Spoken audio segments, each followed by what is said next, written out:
When you hear Thomas whistle, turn the page.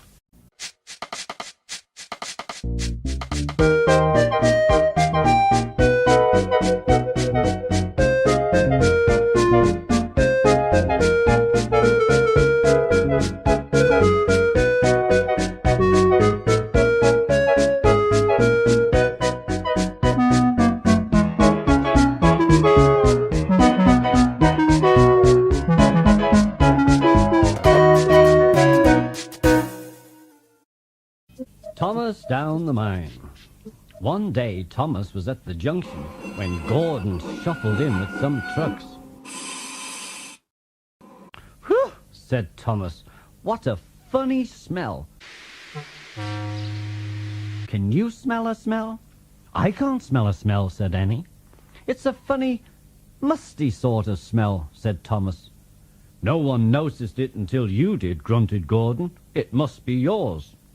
Not long ago, Gordon had fallen into a dirty ditch. He knew that Thomas was teasing him about it. "Annie and Clarabelle, do you know what I think it is?" said Thomas. "It's ditch water."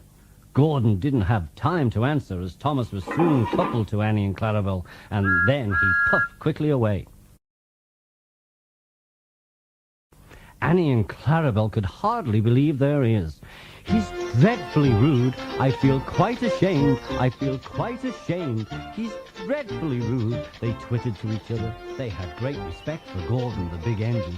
"You mustn't be rude. You make us ashamed," they kept telling Thomas. But Thomas didn't care a bit. "That was funny. That was funny," he chuckled, feeling very pleased with himself.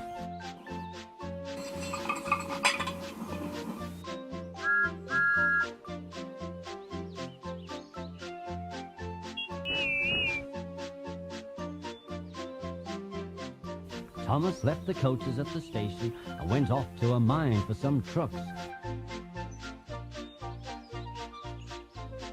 Long ago, miners digging for lead had made tunnels under the ground. The tunnel roofs were strong enough to hold trucks, but they could not take the weight of the heavy engines. A large notice said, "Danger, engines must not pass this point." Thomas had been warned, but he didn't care. He had often tried to pass the sign before, but had never succeeded. He knew the rules. He had to push empty trucks into one siding and wait to collect full ones from another. This morning he laughed as he puffed along. He had made a plan.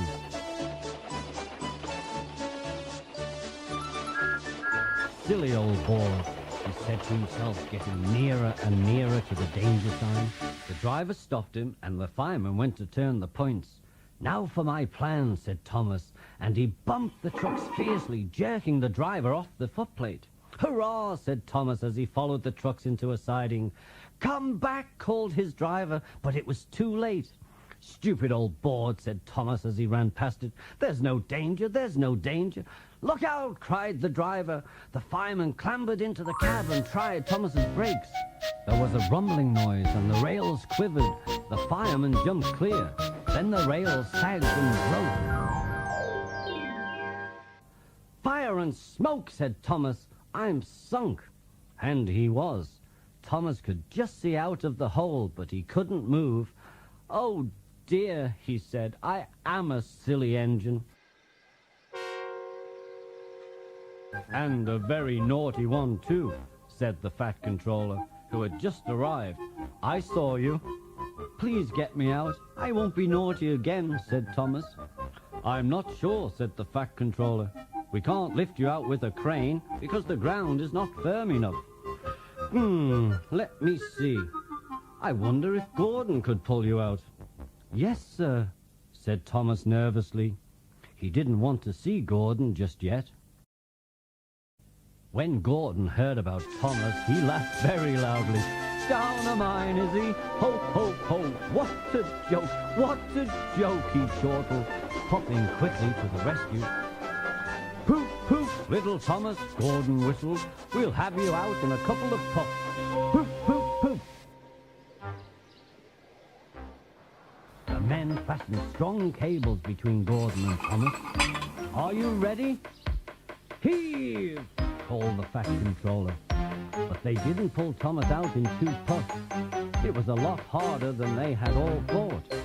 Gordon worked hard, but it took a long time to finally pull Thomas out of the hole.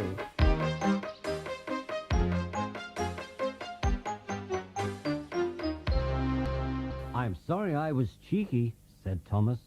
"That's all right, Thomas," said Gordon. "You made me laugh." Thomas was very pleased that Gordon was not angry with him anymore. Thomas's fire had gone out, so he needed a pull back to the station. "Can we go together?" asked Thomas. "Of course we can," said Gordon. "I'll pull you back." "Thank you very much," said Thomas. And buffer to buffer, the 2 friends puffed home.